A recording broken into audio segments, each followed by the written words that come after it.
A 25-year-old female visits her primary care provider because of an abnormal mass developing in her anal canal.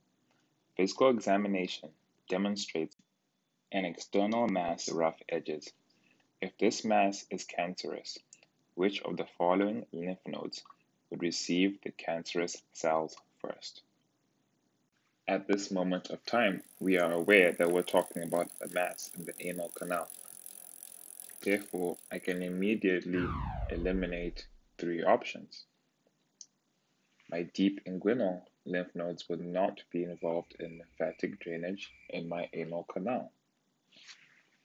My external iliac lymph nodes will not be involved in the drainage of the anal canal. My para-aortic lymph nodes will not be involved in the drainage within the anal canal. That leaves me with B and E. Now, the key thing here is to identify, are we above the pectinate line or are we below the pectinate line? And in the question, they say the mass appears to be external. If it's more external, it's going to be below the pectinate line. That being said, below the pectinate line is considered to be skin. Therefore, we are going to be looking at my transumbilical line. Am I below or above my transumbilical line? In this case, the mass is located below the transumbilical line. We know the drainage is going to go to my superficial inguinal lymph node.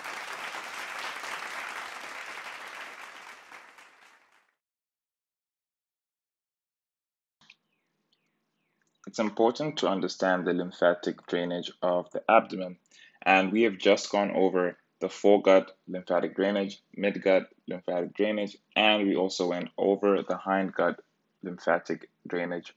You also want to be aware of the importance of understanding the para-aortic group of lymph nodes. So remember, we have two kidneys,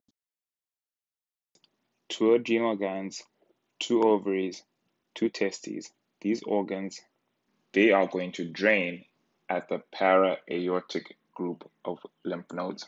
That's important to be something that we need to be aware of. We discussed about lymphatic drainage of the skin, and I would like you to be comfortable knowing that we are going to use my transumbilical line as it pertains to the skin. If it's above the transumbilical line, it's going to be the axillary group of lymph nodes.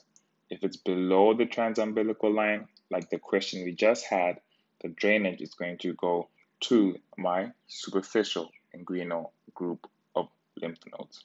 Remember, when we are discussing the transumbilical line, we are talking about superficial skin, the skin lymphatic drainage.